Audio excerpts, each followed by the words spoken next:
Have you ever found yourself wondering what will happen if you don't have enough money for retirement? Or if your children, no matter how much you love them, aren't there to care for you as you expected? It may seem like a daunting outlook, but I want to invite you to see it from a new perspective. Today, I'm going to share 7 secrets for thriving, even in a situation like this. Because although the future may feel uncertain, there are always ways to turn challenges into opportunities. Stoicism reminds us that suffering comes from fighting what we can't control. Peace arrives when we accept reality as it is. We can't avoid difficulties, but we can choose how we respond to them. So, it's time to focus your energy on what you can change instead of lamenting what's beyond your control. If you stay until the end, you'll learn how to turn chaos into a tool for growth, how to redefine your relationship with money, and most importantly, how to take control of your life so that the future, no matter the circumstances, belongs to you. My name is Gabriel, and if this is your first time here, I invite you to subscribe and turn on notifications. This channel is designed to help you live with more wisdom, serenity, and purpose. Let's get started. Number 1. Turn chaos into opportunity. When you're facing retirement without the resources you expected or without the support of your children, it can feel like the ground is crumbling beneath you. Chaos sets in when what you took for granted disappears and what you thought you controlled becomes uncertain.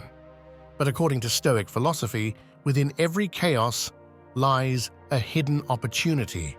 It's not the situation that breaks you, but how you interpret it. Epictetus taught us that difficulties are things that show us what we are. Facing these challenges isn't a sentence, but a test of our ability to adapt and grow. Imagine a forest after a devastating storm. At first glance, everything seems destroyed. Fallen trees, broken branches, leaves scattered everywhere. But if you look closely, amid that devastation, new shoots begin to sprout. Seeds that might never have grown now find the light. Nature responds to chaos with renewal. Similarly, in our lives, the toughest moments often open doors to opportunities we might never have considered. The key is in how you interpret the situation. Financial or emotional chaos isn't the end. It's a call to creativity.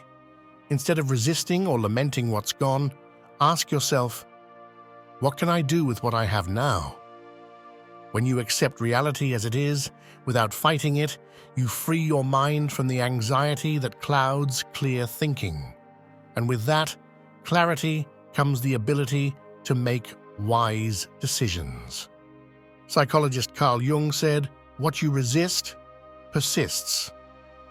When we fixate on what we can't change, we amplify our suffering. But if instead of resisting, we accept, then chaos turns into an opportunity to act calmly, with serenity. This inner peace is essential for clear thinking and finding creative solutions to problems. For example, you might be living with less than you expected, but this can also be an invitation to simplify your life, to discover that beyond material things, true wealth lies in freedom and peace of mind. How many people spend their lives chasing more money and things, only to realize too late that what they needed was less, but with greater meaning? It's in those moments of apparent loss that you can discover what truly matters. The Stoics constantly reminded us that life is a cycle of changes, some of which are beyond our control.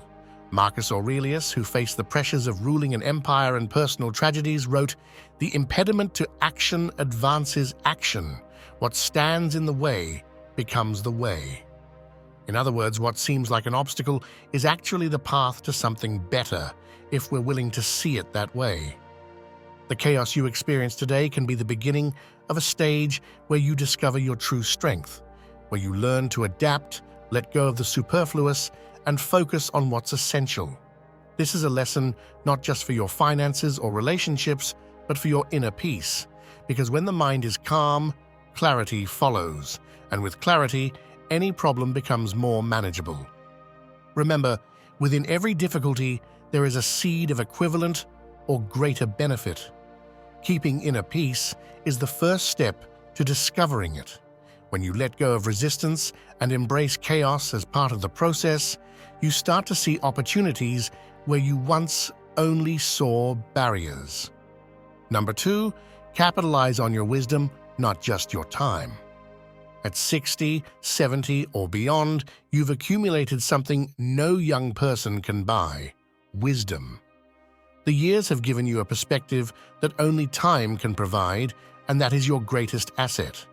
Society often measures value in terms of time or money, but what truly makes a difference is the knowledge you've gained and the experiences you've lived.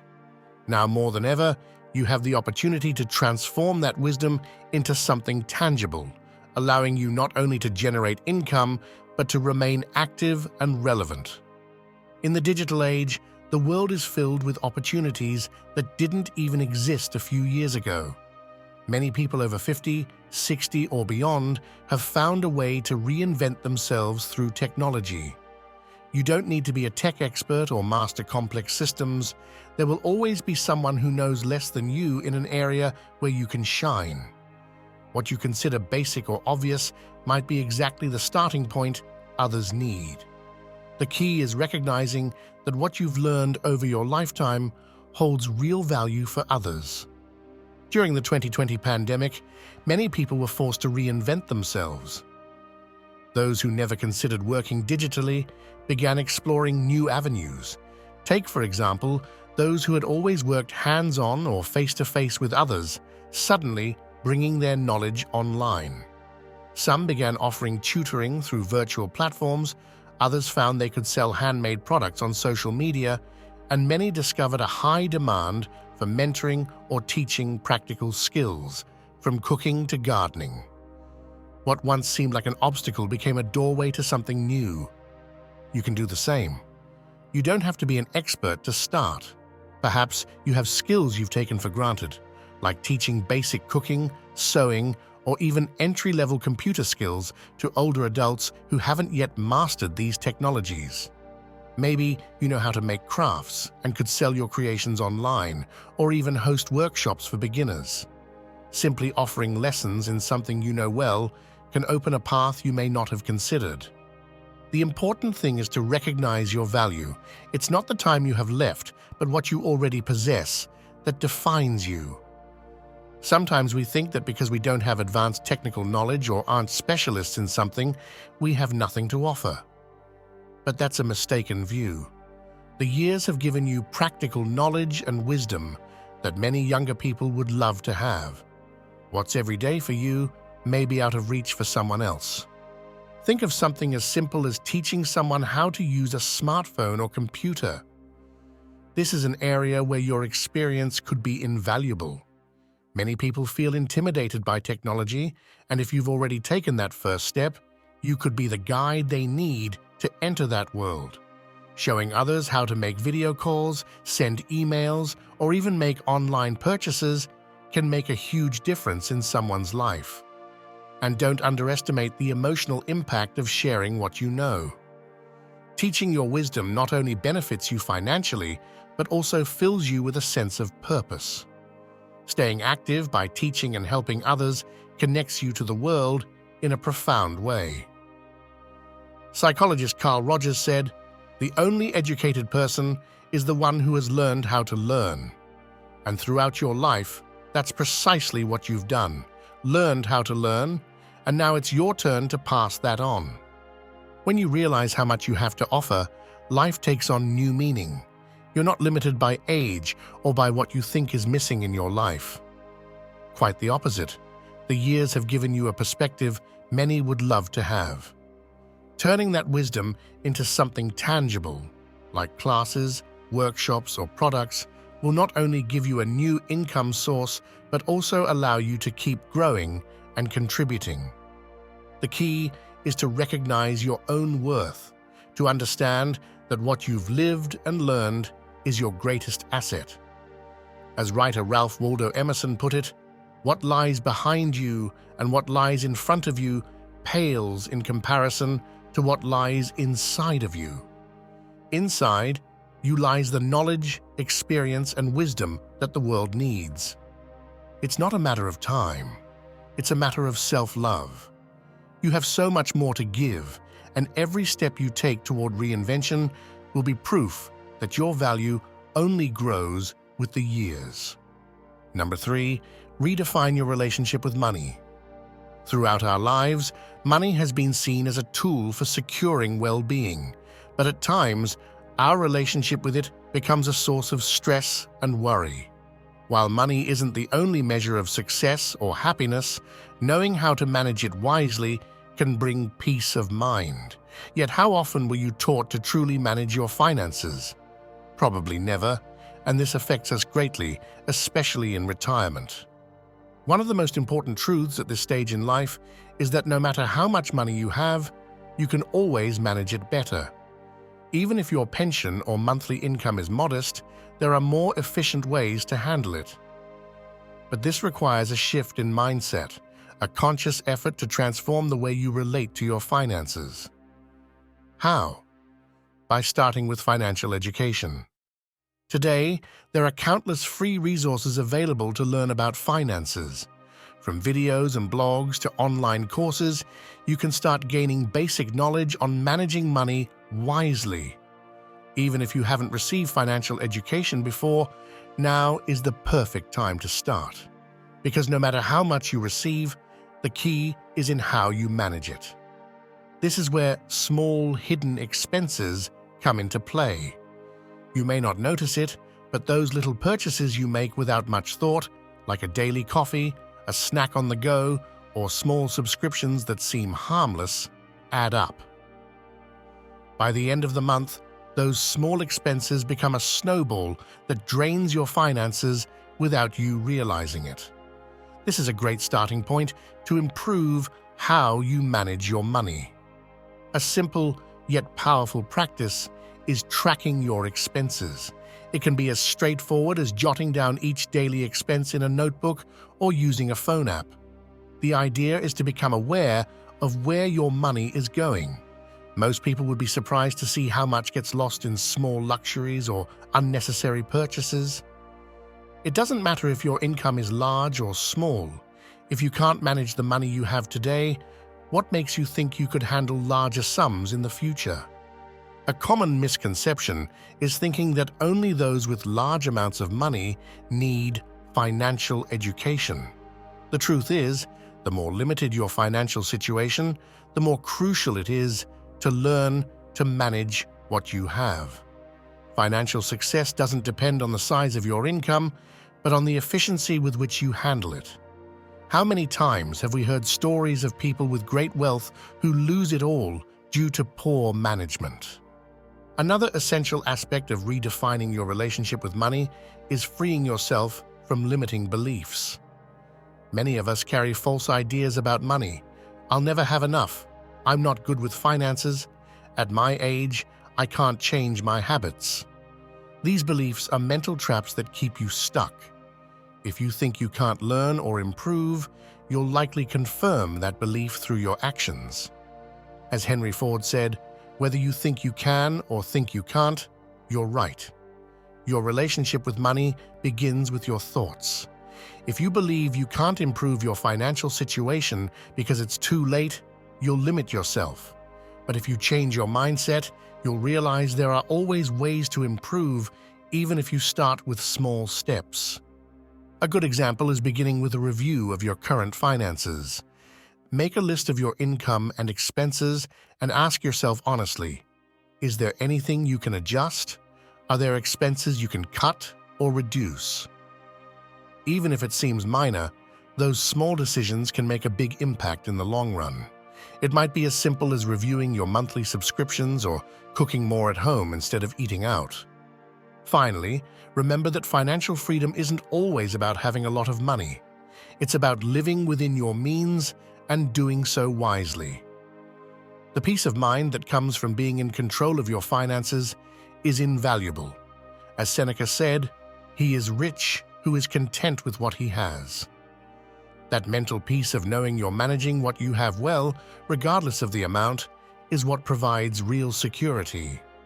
Your relationship with money should evolve at this stage in life. Money is a tool, but it doesn't have to be a source of distress.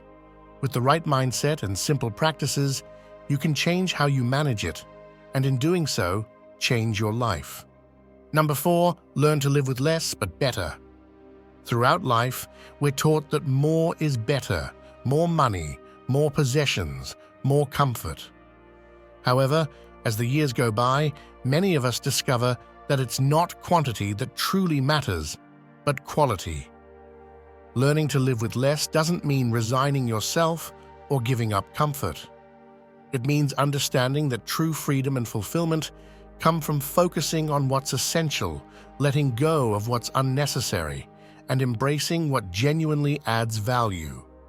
By simplifying our lives, we not only reduce financial stress, but we also gain clarity and mental peace. How many times have we accumulated things believing they'd make us happier, only to find later that they complicate our lives? Houses filled with unused items, closets overflowing with clothes we don't need, gadgets promising to improve our lives, yet barely touched. All of this can become a burden. Living with less, but better, is about making room for what truly matters. It may seem challenging at first, especially if we've spent years accumulating, but it's a process that brings freedom. By letting go of the superfluous, we create space, not just physically, but also emotionally and mentally. Think of life as a backpack you carry on your journey. The more weighed down it is with things you don't need, the heavier it becomes, making the path more difficult. But as you start to empty it of what's unnecessary, you walk lighter and enjoy the journey more. As German philosopher Friedrich Nietzsche said, "The fewer things you have, the less things have you." So how can you start this process of simplification? The first step is to observe your environment and your habits. Take an honest look at your daily life. What things truly bring you value, and what's there simply out of habit? Sometimes, keeping a larger house than necessary or holding on to things just in case ends up becoming a source of stress rather than satisfaction. Ask yourself, do I really need all this? Letting go of material things can be an act of wisdom.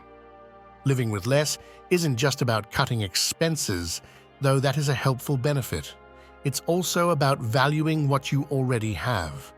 As Seneca said, happiness does not consist in acquiring more, but in enjoying what you have.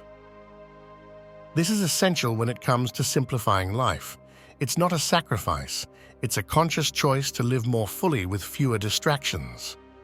A practical approach is to start with small changes. Make a list of things you use daily and compare it with what takes up space in your home or life. You'll likely find many items you could let go of without affecting your well-being. In fact, letting go of them often brings a greater sense of control and freedom. Minimalist philosophy invites us to reflect.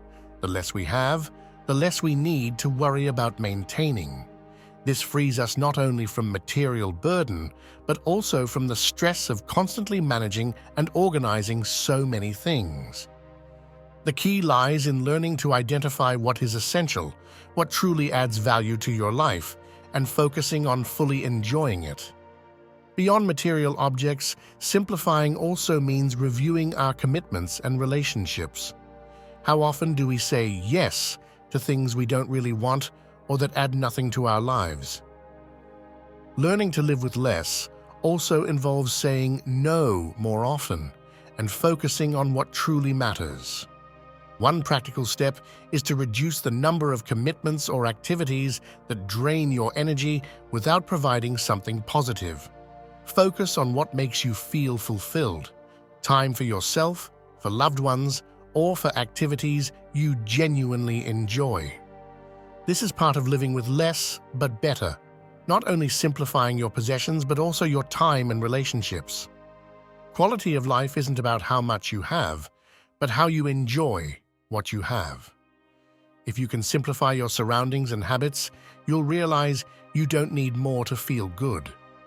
In fact, true wealth lies in the peace of mind that comes from knowing you can live better, lighter, and more focused on what truly matters. At the end of the day, living with less isn't a limitation, but a liberation. The serenity and joy you find in letting go of the unnecessary allow you to discover what truly enriches your life. If you're enjoying the video so far and feel like you're discovering new ways to approach retirement with confidence and wisdom, please consider subscribing and hitting the like button. This helps me continue creating valuable content for those like you who want to face this stage of life with strength and purpose. Stay until the end, because lesson number 7 could completely transform your perspective on how to live fully, even when circumstances are less than ideal. Let's continue. Number 5, build your tribe beyond family. Throughout life, many of us believe that our primary support network in old age will be our family, especially our children.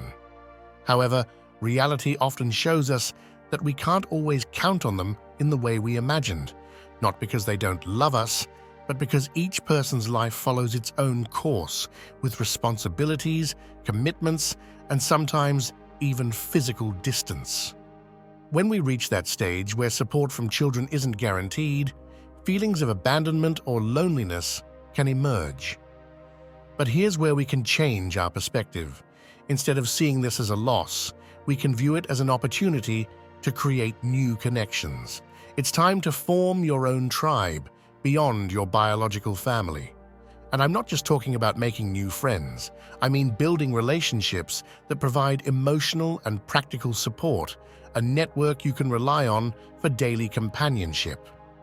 The Stoics, especially Marcus Aurelius, constantly emphasized the importance of community. He said, "Human beings are born to help one another. Do what your nature demands." We're not designed to live in isolation. On the contrary, finding meaning in our relationships is a fundamental part of a fulfilling life. But those relationships don't have to be limited to children or close relatives. In fact, we can often find stronger bonds with people who aren't family by blood, but who share our experiences or interests. Or, one way to start building this tribe is by stepping out of your comfort zone and seeking connections in your local community. You might consider joining groups for activities you enjoy, walking clubs, yoga classes, book clubs, or any activity that keeps you active and connected. These shared experiences are fertile ground for new relationships, often with people who are in the same stage of life as you. It's important to remember that it's not just about receiving support, but also about offering it. Often, when we care for others, we find our own sense of loneliness begins to fade. If you approach your community with the willingness to be part of something larger, you're not only building your tribe, but also giving your days a sense of purpose, feeling useful and valuable to others. Take a simple, practical example: your neighbors. You may have lived in the same place for years but barely know the people around you. Maybe now is the time to change that. Starting deeper conversations with your neighbors, sharing activities, or simply being more present can open the door to relationships that provide company and support. Often, a next-door neighbor can become as close as family if we take the time to strengthen that connection. Another option is getting involved in volunteer activities. Volunteering not only allows you to contribute to your community, but it's also an opportunity to meet people who share your values and interests. Whether helping out at local organizations, hospitals, or participating in neighborhood initiatives, volunteering connects you with others in a meaningful way. These connections can be invaluable not only to others but to yourself. Ultimately, it's important to remember that loneliness doesn't have to be an inevitable outcome. If your children aren't able to be there as much as you'd like, that doesn't mean you have to face everything alone. Building a support network outside of family is an act of wisdom and self-care. It's a recognition that you deserve to be surrounded by people who care about you, who accompany you, and with whom you can share this stage of life. Psychologist Abraham Maslow, creator of the famous hierarchy of needs, reminds us that belonging is one of our fundamental human needs. Being part of a community, having close and meaningful relationships, is essential for our emotional well-being. That's why it's vital to build a network beyond family that gives you a sense of belonging, of being seen and valued.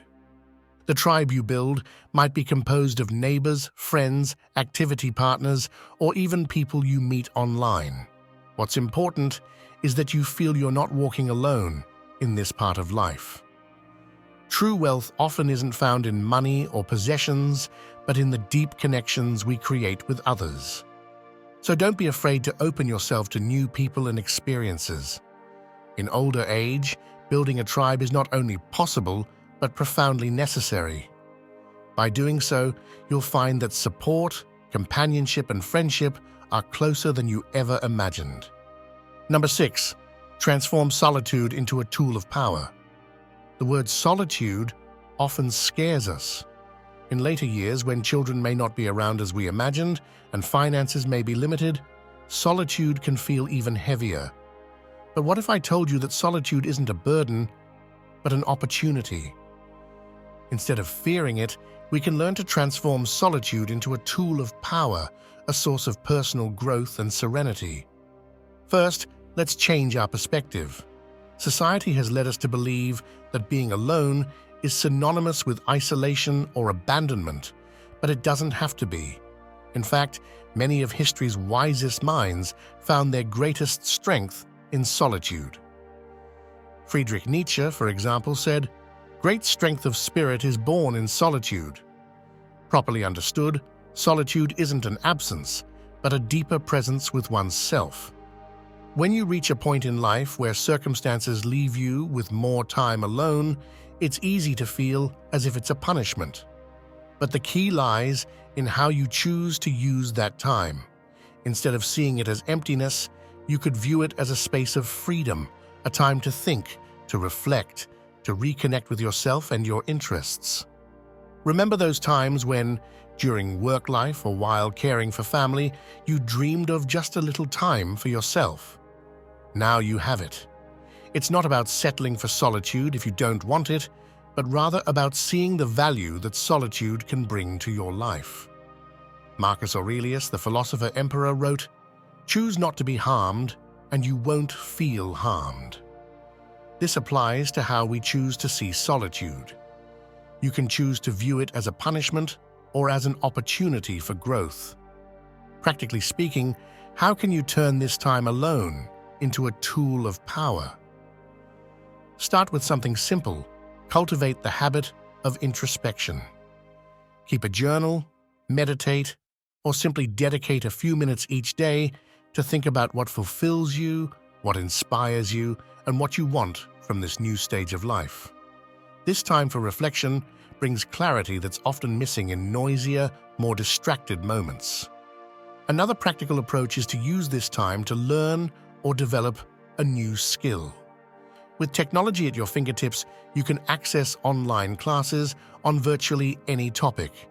Learning a language, practicing yoga, writing, drawing, or trying a hobby you always wanted to explore but never had the time for. These activities not only occupy your time productively, but they also help you feel more capable and more connected to yourself, revealing that solitude can be creative. An important aspect of transforming solitude into a tool of power is learning to enjoy your own company. When we stop depending on others to fill our emotional gaps, we discover an inner strength that's unbreakable. Emotional independence allows us to face any external circumstance with serenity. When used well, solitude can be the gateway to that independence. It's important not to confuse this with isolation. Being alone doesn't mean disconnecting from the world or from others. In fact, when we're comfortable with ourselves, the relationships we form become more genuine and less dependent. We no longer need to fill an emotional void with the presence of others. Instead, we enjoy them for who they are, without unhealthy attachments. If you ever find solitude overwhelming, remember that you have the power to change how you face it. Instead of filling it with distractions or the company of others at any cost, you can fill it with yourself. Instead of expecting comfort from outside, you can learn to be your own refuge. Thomas Merton, a monk and writer, once said, "Solitude is not about being alone, but about being complete in oneself." That is the most valuable lesson. In solitude, you have the space to discover who you truly are, without the noise of external expectations. So if you're facing solitude in this stage of life, don't see it as an enemy. Use it to know yourself better, to develop new skills, and to find an inner peace that doesn't depend on outside circumstances. Solitude can be one of the most powerful tools you have for thriving if you choose to embrace it with wisdom. Number 7, break free from nostalgia, live in the present. As we age, it's easy to fall into the trap of nostalgia, looking back, remembering the times when we were younger, when everything seemed simpler and opportunities were always ahead of us. And while remembering can be comforting, clinging to the past can become a mental prison, preventing us from fully living in the present. When resources are limited and support from children isn't what you expected, it's tempting to believe that the best years have already passed, that nothing ahead could compare to what you've already lived. But this is a dangerous illusion. The truth is that the present is the only thing you truly own. As Buddha said, do not dwell in the past, do not dream of the future, concentrate the mind on the present moment. The problem with nostalgia is that it keeps us in a constant state of comparison. We compare what we had with what we have now, often leaving us feeling dissatisfied. But what we often forget is that the past we idealize was not perfect either. There were difficulties, challenges, and moments of uncertainty, just as there are now. So why not let go of that idealized image and embrace what the present has to offer? Marcus Aurelius, the great Stoic emperor, reminded us that the happiness of your life depends on the quality of your thoughts. If you spend your days longing for what once was, you rob yourself of the chance to see the wonders right in front of you. The present is full of moments to discover, small pleasures and opportunities that you might miss if you're too focused on the past. How can we start living more in the present? One of the first steps is practicing gratitude. Each day, take a few minutes to reflect on what you have now. No matter how small, waking up in the morning, the sound of birds, a meal you enjoy, a conversation with a friend. These small moments are real life, happening now, not in memories of what was. It's also essential to stop comparing what you have now with what you expected to have. Stoicism teaches us that expectation is one of the main causes of suffering. If you cling to what should have been, you miss the chance to enjoy what is. Peace and serenity come when you stop fighting reality and begin to accept it as it is. A practical technique is to incorporate mindfulness into your daily routine. It doesn't have to be complicated. Simply, when you're doing something, whether eating, walking, or even talking to someone, try to be fully present. Instead of letting your mind wander to memories of the past or worries about the future, focus on what is happening right now. This simple shift in focus can transform how you experience each day. Another key point is recognizing that while the future is uncertain, it's still yours to shape. What you did in the past can't be changed, but what you do today can shape what's to come. Sometimes we think that in old age, there's not much left to do or create, but that's a limiting belief. Every day is a new opportunity to make choices, to learn something new, to enjoy a different experience. Letting go of nostalgia frees you from the weight of what's no longer there and creates space for hope in what can still be. It's not about forgetting the past, but about no longer letting it define how you live today. Living in the present doesn't mean ignoring memories. It's about putting them in their rightful place, as part of your story, not as the only part of your life with value. There's a Buddhist story of a man who, upon crossing a river, builds a raft with great effort and care. But upon reaching the other side, instead of leaving the raft behind and continuing his journey, he decides to carry it on his back. This raft, once useful, is now only a burden. In the same way, the past may have been a valuable resource, but clinging to it when it's no longer needed only holds us back. The present offers you everything you need to keep thriving if you choose to live it. Remember, each day is a new opportunity to rediscover who you are without the chains of what once was. As Eckhart Tolle said, the power for creating a better future is contained in the present moment. Harnessing that power is the final secret to thriving, regardless of your circumstances. Instead of getting stuck in what has already passed or in what you imagined your life would be, decide to live here and now.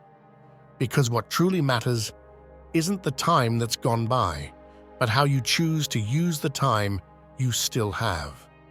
Retirement, like any stage of life, is filled with challenges but also with opportunities.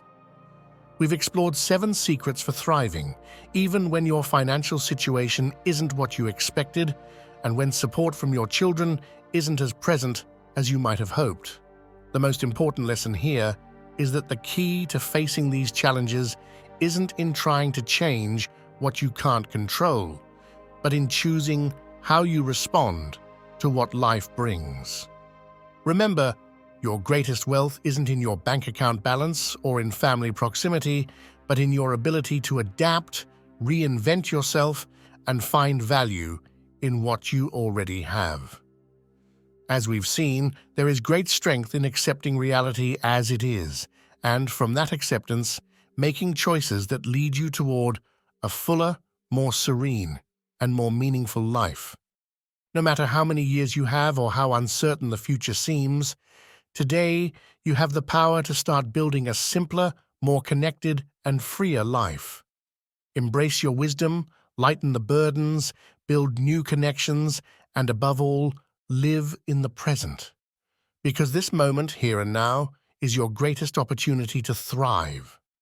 My name is Gabriel, and if it's your first time here, I invite you to subscribe and turn on notifications so you don't miss any of the upcoming topics we'll be covering. And if you've made it this far, it means you're serious about your personal growth, and that deserves recognition. To know who's truly committed and made it to the end, comment with the phrase, "I am Stoic," and tell me where you're listening from. I'd love to know what country you're connecting from and read your thoughts, so I can see who's with me on this journey of self-discovery. Don't leave without sharing this video with your loved ones. There might be someone in your life who needs to hear these words and find a new perspective today. Sometimes a small piece of advice can make a big difference. I'll see you in the next video.